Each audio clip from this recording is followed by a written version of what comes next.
Which NFL teams can stay undefeated? Welcome back to Only Talk Sports. So we talk sports every single day, or at least we try to. I'm Ernest Jeffrey. Subscribe to the channel if you like sports content. Hit that notification bell so you never miss our video.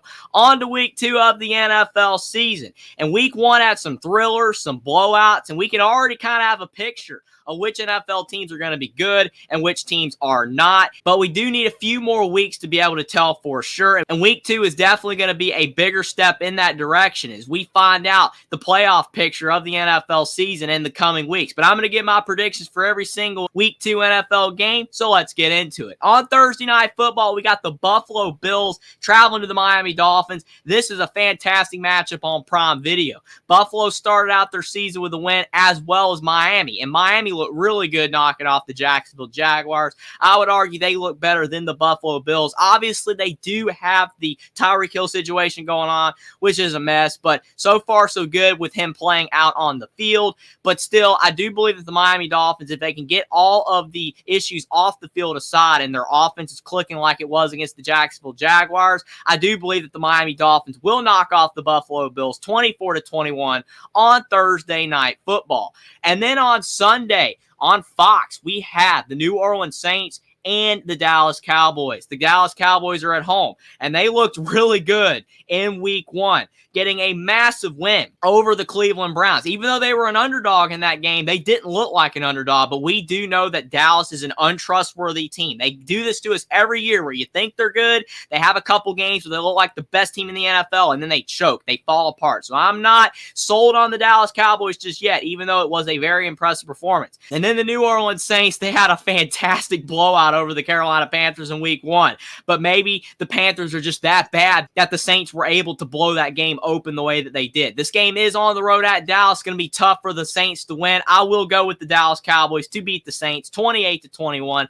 in what should be a highly contested game. And then we got the Tampa Bay Bucks traveling to the Detroit Lions on Fox at 1 o'clock. Detroit, they were able to get a win in week 1, whereas Tampa Bay was also able to get a win. So all these games so far are between 1-0 teams, but somebody's got to lose. Detroit is very tough to beat at home, even though the Los Angeles Rams did everything that they possibly could to knock off the Detroit Lions in week 1. Matthew Stafford just couldn't get the best of Jared Goff. I think that the Lions' home crowd will be too much for Baker Mayfield and the Bucks. It's always tough for Southern teams to go up north and play, even though the weather isn't really going to be a factor yet because it's still September. I think the Lions will beat the Bucks 31-20. Then we have the Indianapolis Colts and the Green Bay Packers. And this is an unfortunate situation for Green Bay because Jordan Love, he is out for probably a significant portion of the season with an MCL injury. So I don't think that Green Bay is going to be nowhere near as good as people were anticipating in the preseason because of that. The Colts, even though they were not able to win in week 1, but they did look good against the Texans, however, in a loss. Anthony Richardson played pretty good.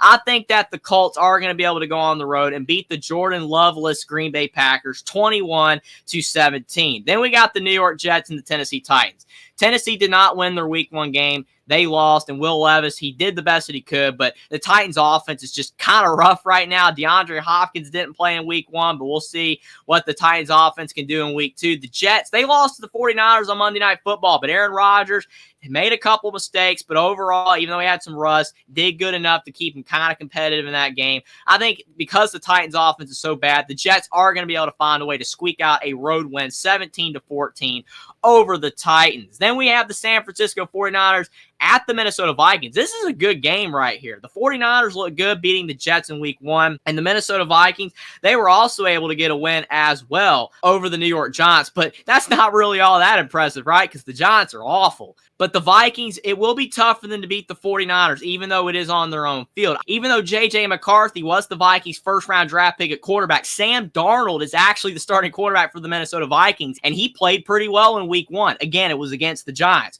But I do believe that Brock Purdy has more weapons at his disposal than Sam Darnold has at the Vikings, and I do think San Francisco's defense is still good enough right now that I believe they will go on the road and knock off Minnesota 28-20. Then we got the Seattle Seahawks traveling to the New England Patriots. And the Patriots were a surprise team in week 1. They were able to get a win over the Cincinnati Bengals. That was a very disappointing performance for the Cincinnati Bengals. And Drake May, he's not the starting quarterback for New England. The rookies aren't getting a chance to be broken in yet. It's Jacoby Brissett. He didn't really do many things wrong for New England. So that was a good win for the Patriots. But I believe that the Seahawks will be able to knock off the Patriots 20-17 and get a road win. And then we got the New York Giants traveling to the Washington Commanders at 1 o'clock on Fox. The Giants, they're 0-1 on the season, as well as the Commanders. Both teams were not able to win, but the Commanders looked better in their loss than the New York Giants did. And Jaden Daniels is one of those rookie quarterbacks that is getting to play. And the Commanders, even though they did lose by a hefty amount in week 1, Jaden Daniels was not the reason that they didn't win. And I think that their offense is looking a whole lot better than the Giants right now. I'm going to pick them to win 17-10. I think that Washington is going to be able to get their first win of the Jaden Daniels era. Then we have the Los Angeles Chargers traveling to the Carolina Panthers. What else can I say about the Carolina Panthers? They're an absolute dumpster fire. I just made an entire video talking about how bad the Carolina Panthers are, and it looks like how bad they're going to be for yet another season. If you'd like to go check out that video, link is in the description. With all that being said, I think the Chargers with Justin Herbert and Jim Harbaugh are going to easily go on the road and knock off the Panthers 31-10. Then you got the Cleveland Browns and the Jacksonville Jaguars on CBS at 1 o'clock. This is another pretty solid game, but the Browns did disappoint in week 1. Not looking good against the Cowboys. Deshaun Watson struggled. In Jacksonville, Trevor Lawrence, even though they could not get a win against the Miami Dolphins, still played pretty well in that game. I think that the Browns have to improve on offense if they're going to have a good season. They were not good enough last week. And Trevor Lawrence, even though he has had some injury issues, he looked pretty sharp in week 1. They are on their own field as well. I think the Jaguars will beat the Browns 31-17. And then the final 1 o'clock game on CBS, we got the Las Vegas Raiders traveling to the Baltimore Ravens. This is a mismatch. The Raiders lost to the Chargers by a hefty amount in week 1. The Ravens, even though they did lose as well, they were not able to get a win against the Kansas City Chiefs. Lamar Jackson still played well in that game. It went down to the very end, and unfortunately for the Ravens, they just couldn't stop the Chiefs on that last drive. So I don't think that's really an indication that the Ravens are not going to have a good year. I think that Baltimore, because they're at home and the Raiders are struggling right now, I believe that they will get a 31-14 win over the Raiders. Then we got the Los Angeles Rams traveling to the Arizona Cardinals. The Rams, also kind of like the Ravens, did lose in week 1, but they looked good in the loss. Matthew Stafford did make a couple of mistakes. If he didn't have those picks, then possibly the Rams would have been able to come out of Detroit with a win, but they still are 0-1 nonetheless. Arizona, they also lost as well in week 1. Kyler Murray and that offense is just struggling right now. They're trying, and they didn't look too bad in week 1, but it still doesn't look like they're going to have all that good of a season. I believe that the Los Angeles Rams are going to squeak out a 24-17 win at the Cardinals. Then we got the Pittsburgh Steelers and the Denver Broncos. Both these teams have been struggling on offense the past few years, but Pittsburgh was able to get a win in week 1, whereas the Broncos were not. Denver is a mess right now. They have Bo Nix at quarterback, but it's going to take a long time to fix that organization. Even though Russell Wilson was supposed to be the starting quarterback for the Pittsburgh Steelers, he was out with an injury, so Justin Fields actually got to play at quarterback for the Steelers, and he did all right. Even though, again, the Steelers' offense isn't all that good, I think it's better than Denver's. I think their defense is better than the Broncos. And even though it is tough to go on the road and win in the NFL, especially at Denver, I do think the Steelers will knock off Denver 21-14. Then we have the Cincinnati Bengals traveling to the Kansas City Chiefs. This is a big one on CBS at 425. Unfortunately for Cincinnati, though, they lost in week 1. It was kind of a bad loss for the Bengals, losing to the New England Patriots. That was not expected at all. But Jamar Chase did not play in that game, so Joe Burrow did not have his top target. If he has Jamar Chase back in week 2, that will be a big help. Burrow and Mahomes have had a big rivalry the past few years. I think Mahomes will be ready to play, and I think with the Chiefs being at home in Arrowhead, they're going to pull out a 28-14 win over the Cincinnati Bengals. The Bengals will have a better chance, though, if Jamar Chase is able to play. Then on Sunday Night Football, we got the Chicago Bears traveling to the Houston Texans. Chicago looked good in week 1 in the new era with Caleb Williams at quarterback. There were some growing pains, but they still were able to win. And then the Houston Texans, C.J. Stroud in year 2.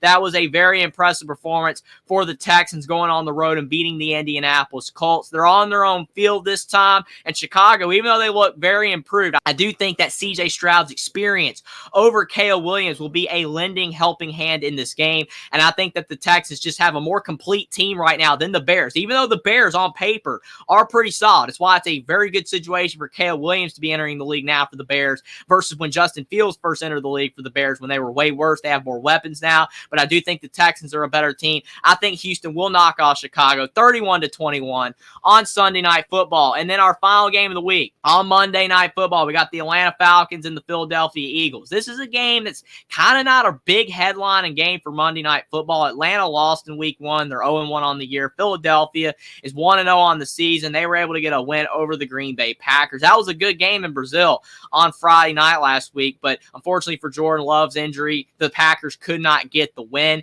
But Philadelphia, we know that they usually start the season out hot and fall apart down the stretch. I think Atlanta will try to put up a fight in this game, but as long as Philly is sharp and Jalen Hurts has a mistake-free game, I think the Philadelphia Eagles will move to 2-0 on the season and knock off the Atlanta Falcons 28-14. But those are my predictions for every single week 2 game of the NFL season. Subscribe to the channel if you like sports content. Like this video down below. Follow me on Twitter as well. Link is in the description, and I'll see you next time.